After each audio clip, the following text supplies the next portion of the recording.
Aziraphale! Hi and welcome to the Ruby Tuesday. My name is Ruben and this is my review for Good Omens. It's based off the book by Neil Gaiman and Terry Pratchett, and if you're a fan, you've probably been wanting to see this for a long time, and you've also probably been equal parts worried about whether the adaptation would be any good, because sometimes, as you well know, some adaptations just don't translate or correlate as well. But if you didn't know, Neil Gaiman has been trying to get this done for a long time. In fact, one of the stars, Michael Sheen, who plays Aziraphale, was originally up for the role to play the opposite Crowley, but in a long conversation with Neil Gaiman, because Michael Sheen and Neil Gaiman are good friends, they decided that he would play Aziraphale. Yes.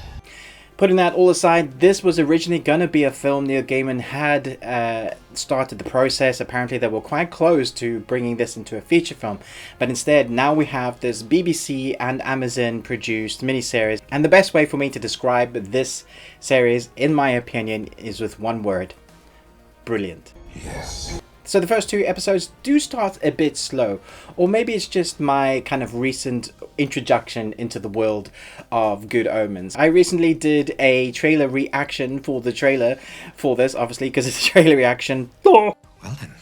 In the comments below, I was told, because I hadn't read the book or known anything about it, that I really should before I watched this series. And so I went out and bought the book and I read some of it, and then I bought the BBC stage play, which is 4.5 hours, and with my family on a journey, we had like a long road trip, we listened to that together. And I have to say, the stage play, or the it's like a dramatization with the sound effects and everything, but it's brilliant. So anyway, I came with some knowledge and some expectation of knowing then how good the writings and how quirky and how funny Neil Gaiman and Terry Pratchett's work of Good Omens is. I did have a good expectation because I do love the two main leads, Michael Sheen and David Tennant. I love David Tennant playing Crowley. You under there, Crowley?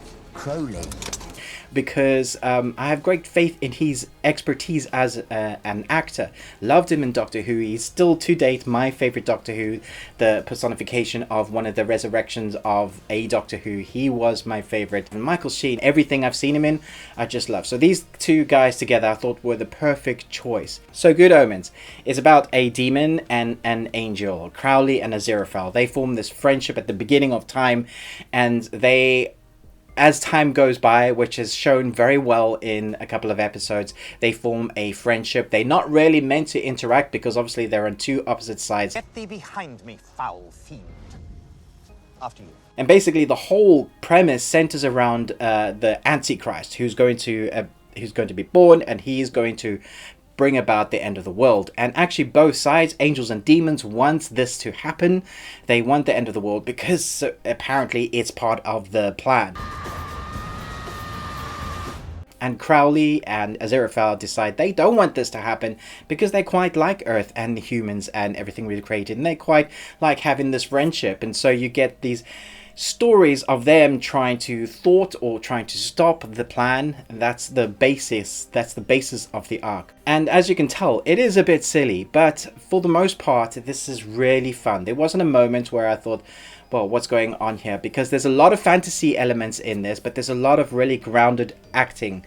Grounded acting. The story is 100% carried by David Tennant and Michael Sheen, and I thought they were fantastic in their roles. They really got to grips with the characters. I don't even like you. You do. Really satisfied with the ending as well. It was quite clever. Welcome to the end times. So it was really refreshing. If you are coming from a die-hard fan perspective and you've read the books loads of times and you've listened to the audio play loads of times, then it might not be as fresh to you. And there may be a few things that you don't like, because sometimes when you have an idea in your head of a story that's been told, and it's been told in your way, the way you think, the way your imagination creates it, and then you see it represented on screen, sometimes that doesn't correlate, because how could they possibly?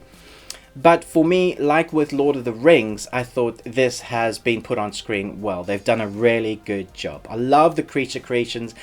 But for me, the best thing about this is how David Tennant and Michael Sheen have taken the roles and the dialogue, which is so rich. There's subtleties in the dialogue within the characters that they play off each other, and the chemistry between these two main characters is brilliant. Obviously, there's other side characters that I thought were also great, and John Hamm, his character is amazing. I don't want to go too much into... There are some spoilers I could say, like with the end of days stuff, but I won't do that. I want you to watch it fresh if you haven't read the book or the content. I think if you come into this fresh, you're going to have a great time. The 6 episodes, you might think 6 episodes is not enough, but I think it contains the story really well. And the last thing I want them to do is now go make a sequel because it's done so well.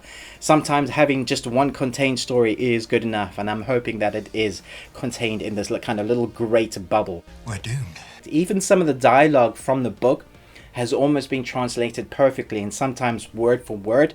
I had one little niggle, and that's probably my own issue, is that the narrator, Frances McDormand, and I love her as an actress and I love her voice, but for me it felt like it needed to be a British narrator. And I'm not like British elitism or anything like that, but I have originally heard the narration in with the female voice. I think it was Judi Dench that played one of them, and it just worked really well. So it was a little bit jarring. But had I not heard those before, I probably wouldn't have batted an eyelid. So let me know what you think of that. I've loved every frame and second. I'm definitely going to watch it again because I thought it started a bit slow, but then I realized it was just kind of drawing me into the story, and it really picked up, and then I didn't want to stop watching as I continued to watch each episode. And by the time I got to the end, I realized I had like 3 hours had blinked by in a you know, felt like really quickly, and I really wanted more, which that leaves you in a really good place. So I can't really fault anything of this. I personally think it's a great adaptation. I think the actors are great. I think the fantasy is excellent. It looks great. I don't think there's any kind of moment where I thought, oh, the CGI is crappy. It's not excellent. It's not like Weta standards, but it certainly is good. So I'm definitely going to give this an A. Did they have everything that you wanted in this? If it's like, if you're a great fan and it was correlating to the book or stage play to, say stage play, audio play to this, did it have everything that you wanted? Was it like you expected it to be? There are some of like my favorite characters in this that I kind of want to mention, and I don't think it's given away. I think they're in the trailer. There's the 4 horsemen of the apocalypse. I really like how they showed them what they did with them. Yeah, there's a lot to talk about with this, but I'm not going to say anything more. I'm just going to let you go and watch it. Thoroughly enjoyed this, but do chat to me in the comments about this. But most of all, until next time, remember, live long and Tuesday.